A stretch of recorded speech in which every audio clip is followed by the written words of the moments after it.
Welcome to Micro Lecture 2.1 in the Legal and Governance series. In this one we will discuss the governance modes of markets, hierarchies and networks. In order to do that, we will first describe an institutional model of an arena. Using this model we will describe the three different modes of governance: markets, hierarchies and networks. There is a paper connected to this micro lecture by Van Heaven and Klok. It's on the Legal and Governance website. It's important to notice that in this paper the governance mode are described as state models, but instead of state models you can read modes of governance as well. So let's start with the institutional model of an arena. It's important to know that the concept of arena is a very general concept. It's just another word for a situation where different actors come together and do all kinds of stuff. They interact, so to say. They communicate with each other, they might take decisions together, they might settle deals, and it refers to all types of situations that you can think of. A situation where you buy something in a shop is an arena. Situation where a deal is settled between a contractor and a consumer. But in this micro lecture, we will use the example of a classroom. Classroom is an action arena where students come together with teachers and they interact with each other. Now, the concept of institution in this model is just an academic word for rules. So you will find the first element of this institutional model is that there are different types of rules, and you can see them in the slide. We will discuss them subsequently. Second type of things that you see in an interaction arena is of course the actors. Now you already know that actors refers to either persons or organizations. So of course in the example it refers to persons, students and teachers, but it can also be organizations that play a role in selecting behavior in such an arena.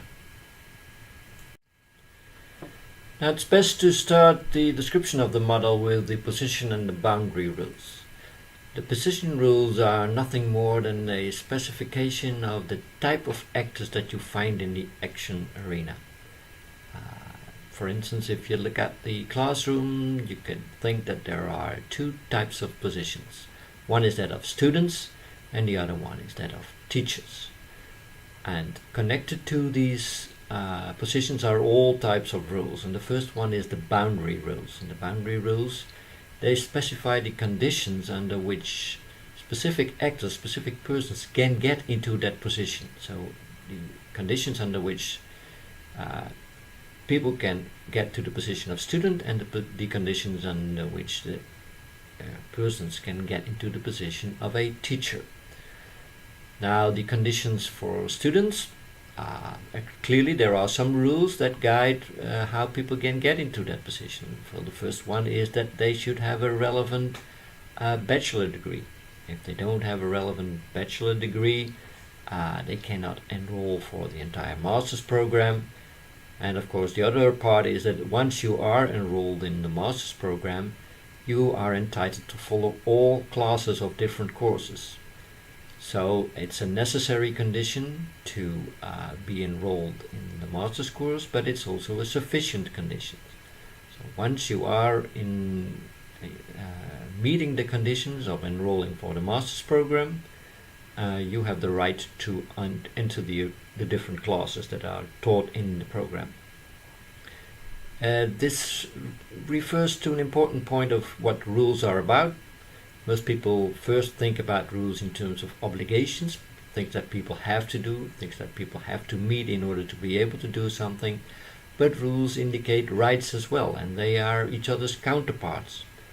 So for instance, if you have a right to enter the class because you enrolled in the course, then that means that other people that are in the arena have the obligation to let you in.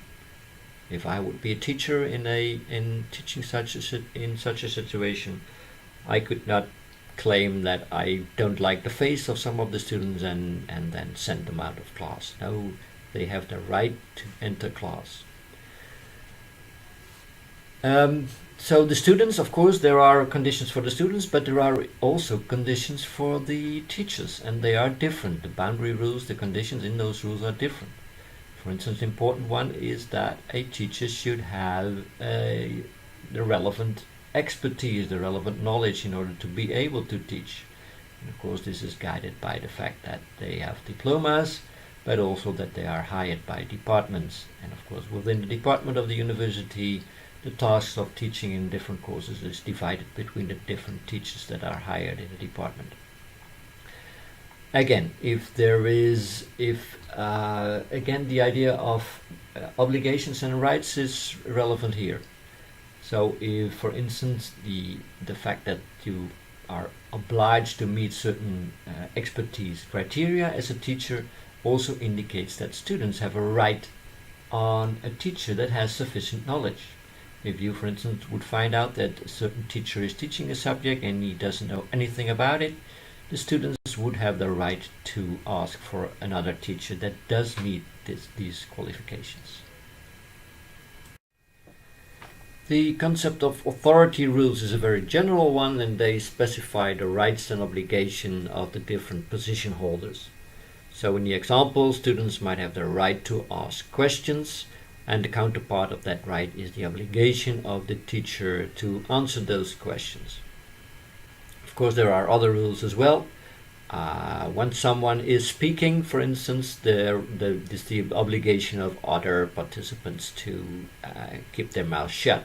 So it's not the idea that people will be shouting against each other and through each other, because then nobody can hear each other and understand what's being taught. So again, the concept is very general, and in the examples that we will discuss later, you will see that they are of very different types.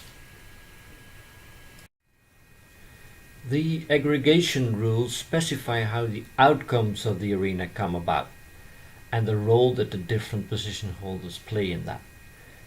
Now, the example of a classroom is a bit of a particular example. One of the outcomes is that students learn certain things, and of course the things that students take with them from the course, from the meeting, is the knowledge that they keep in their head and that they have got. So it's an individual. Every student gets the knowledge that he or she gained in the course. Another kind of outcome that is related to classes and courses is connected to the exam. The final outcome for students is that they get grades, and of course that might be connected to an exam. And here the aggregation rule is linked to the position of the teacher. The teacher will grade the exams that you make, and he or she will indicate whether you get the outcome or not. It's not the case that the other students play a role in grading the exams that the colleague students made. Now, in many action arenas, the idea of getting outcomes is related to taking decisions, and then the aggregation rules indicate how decisions are made. And we have different types of rules. It might be that then there's a need for consensus, so every participant has to agree, and only then there is a decision made. But in many cases you have things like voting, and every participant, every position holder can cast a vote, and the majority decides the outcome of the arena and the decision that is made. The scope rules identify the type of subjects that can be discussed in the arena and the type of outcomes that can be produced. So for instance, if you have a meeting or a course on markets, hierarchies and networks, so governance, you expect a teacher to talk about that. You don't expect a teacher to talk about mathematics or physics, let alone the football league, the results of the football league matches in the past weekend. Again, the scope rules indicate the outcomes that can be produced. So for instance, in terms of the grades that you get, it indicates also the number of credits that students get once they have followed the course and they have met the qualifications of getting a sufficient result for the course. Information rules indicate the rights and obligations regarding information and knowledge that is available in the arena. So for instance, students might have the right to get all the literature that is needed in order to make the exam. It would be a bit strange if you did not have the right to get all this information. It also indicates what is to be done with information that is produced inside the action arena. So are the things that are discussed in the arena, are they restricted to use within the arena, or can they be used outside the arena or not? Payoff rules indicate how the costs and benefits are divided among the different participants. So for instance, students will pay a general fee for enrolling in the program, and they won't pay for every separate meeting. Of course, teachers get benefits, they are paid for being there, but it's also not linked to the specific situation. They get a general payment because they work for the organization. This is not only about money, it's also about other benefits and costs that are there. So for instance, benefits for students is that they get the credits that are linked to the grades. They might be individual. In the end, usually you would have an individual grade that is a benefit for you, only for you as an individual student. But for instance, if you do assignments together, the benefits are shared. You will get the same grade with the entire group. Now the rules set up a specific general setting in which the different actors that are in the arena select their behavior. And of course these actors themselves, they bring certain characteristics with them. They have preferences for certain behavior that they can choose, but also for certain outcomes that can be reached. They bring resources to the arena, they bring their specific knowledge and expertise and the time that they have, and they use information in the arena.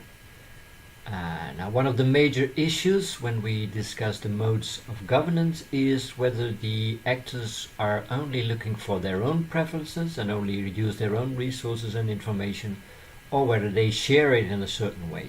And these issues will be discussed in the next slides. Now let's start with describing the different modes of governance, and start with the market. In markets, different actors, the producers, produce certain goods, and together they form supply. There is also a demand for goods by consumers, and they are the ones that want to have and buy the products. Products are exchanged between producers and consumers.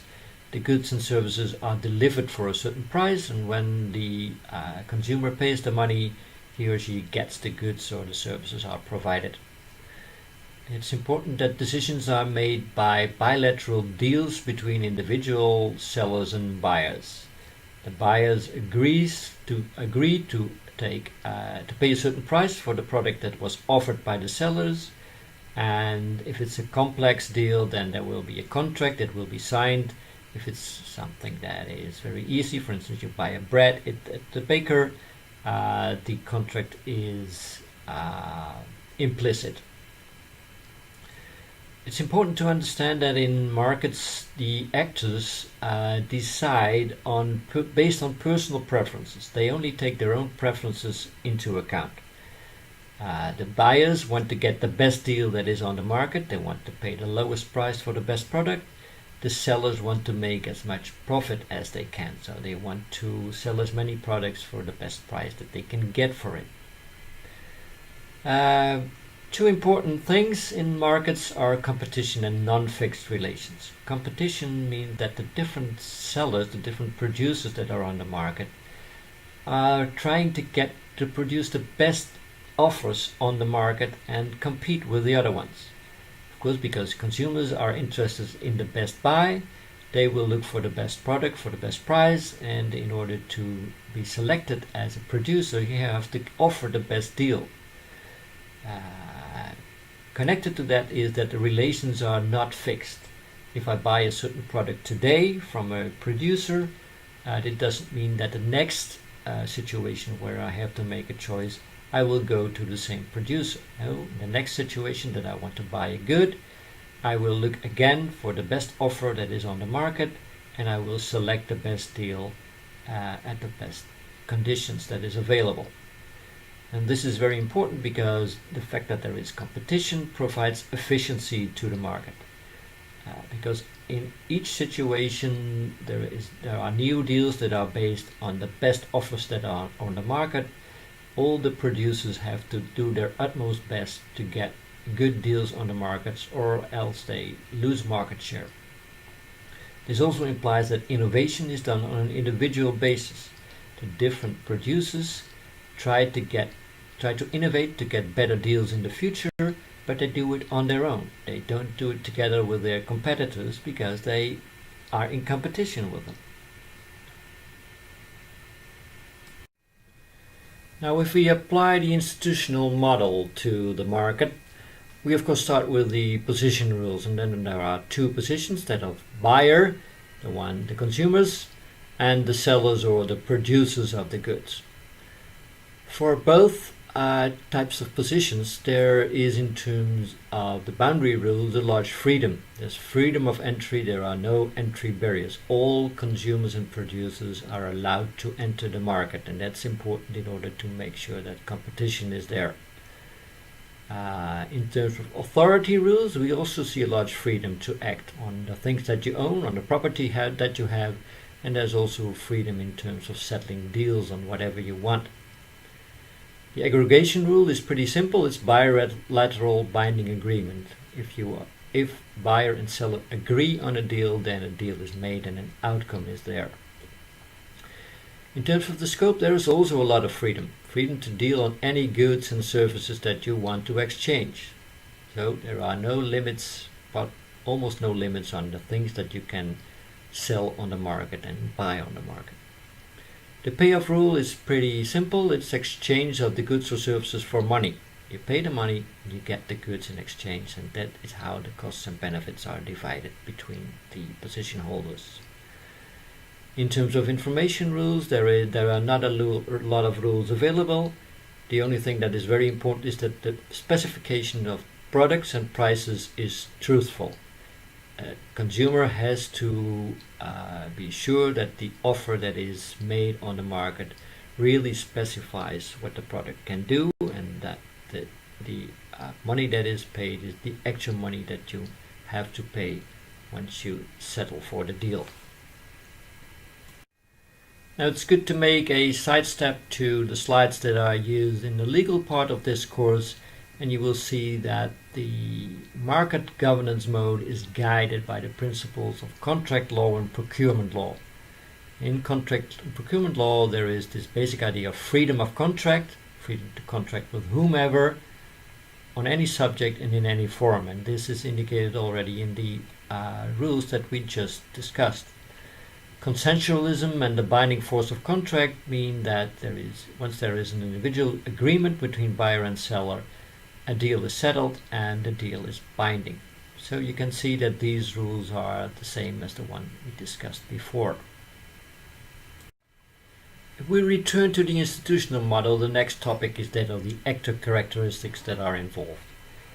Now, the market model is referring to an individual model. It's about the personal interest and the personal preferences of the different participants that guide their decisions. Everyone tries to get the best deal, whether it's consumers or producers, after their own interest. And that is what makes the market tick and make it efficient. There is individual processing of information. The suppliers don't share information with each other because that would not be beneficial to their position in terms of competition. And they use individual resources. Now, the next mode of governance is that of hierarchy, and we know this mode already from the description that we had of the organizational model, be it either a private organization or a public organization. We have actors in specific top decisions that decide on what to do on behalf of the organization. They take decisions in accordance with the procedures for decision making, specifically if you are in a public organization. The fact that some people can take decisions also implies that others have to act on these decisions. They have to comply with these decisions. There is, so to say, unity of command in the organization. The decisions that are made are in the interest of the jurisdiction if you are a public organization, or the interest of the entire organization if you are a private organization. So the interests are not of those of the individual decision makers, but of the entire organization that they are part of. The relations are stable, they are there for a longer time. Once you are a citizen, you remain a citizen. Once you are hired by an organization, you remain a member of that organization for a longer time.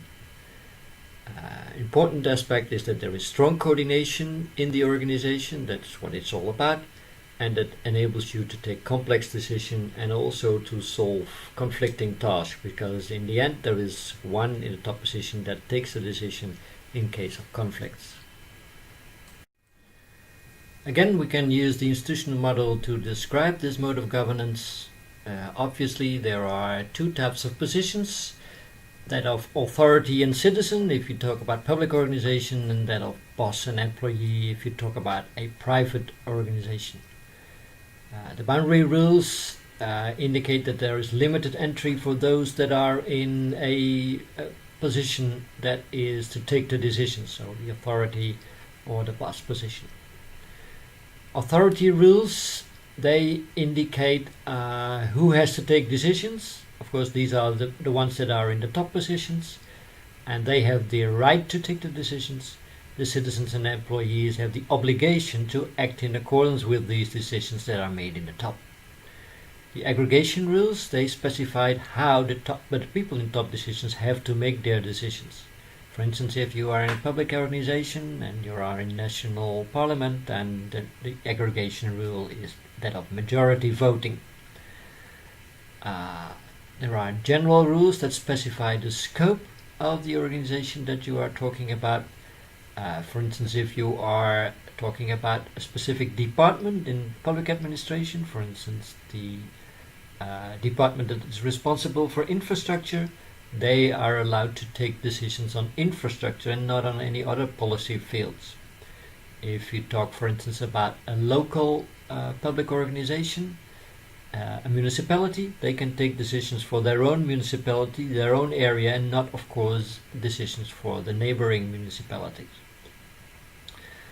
The payoff rules, the idea in hierarchies that you have budgets that are available.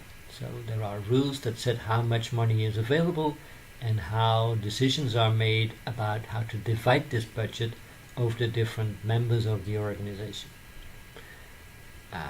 In terms of information rules, it's important that specifically if you are a public organization, there is the obligation to motivate your decisions in public. Of course, this does not hold for private organizations. Private organizations are have the right to keep information and motivation to themselves if they want to. The actor characteristics of the hierarchy model are directly counter to that of the market model. The market was the individual model, the hierarchy is the common model. The basic idea is that the common interest and the common preferences of the jurisdiction of the organization guide decisions. It's about the organizational processing of information. You share information within the organization and you pool the resources that are available. All resources in the organization are combined in order to produce the goods or the outcomes that you want to have. The third mode of governance is that of networks, and where the market model starts from autonomous actors or individual actors, and the hierarchy model, there is large cooperation and coordination between actors in such a way that the organization can be seen as one actor. The network model starts from the idea that the actors remain autonomous, so we have different actors, their own organizations, but they develop stable relations between them. They work together for a longer time and they try to coordinate their activities. How do they do this? They do this by negotiation and consensus building. They make decisions together they coordinate their actions so that they can together produce a certain result. In terms of interest representation, it's important that it is a mix of common and personal interests. On the one hand, personal interests of the different autonomous actors still remain in place, but they take care of the interests of the other participants, the other members of the network as well. And this is guided by the famous frame of Matsumi Matsiku. Now, you might think this is a Japanese management construction, but in fact it is a Dutch dialect. If you pronounce it differently, Matsimi, Matsiku, you can understand if you're Dutch that it is about if you do me a favor, I will do you a favor in return. Or the basic idea might be I owe you, you owe me. Network members contribute different resources that they bring to the table. So they have their own resources, but they bring them together, and some of them at least are combined in order to produce the results. And the basic idea is that there is cooperation for mutual benefit. Now, if we look at the institutional rules that guide the network model, you will find that a lot of it is open to the decisions that are made in the network and by the network members themselves. Of course, there are clear positions in terms of member and non-members. There might be specific tasks that are divided between the members, but again, this is up to the decisions that are made in the network.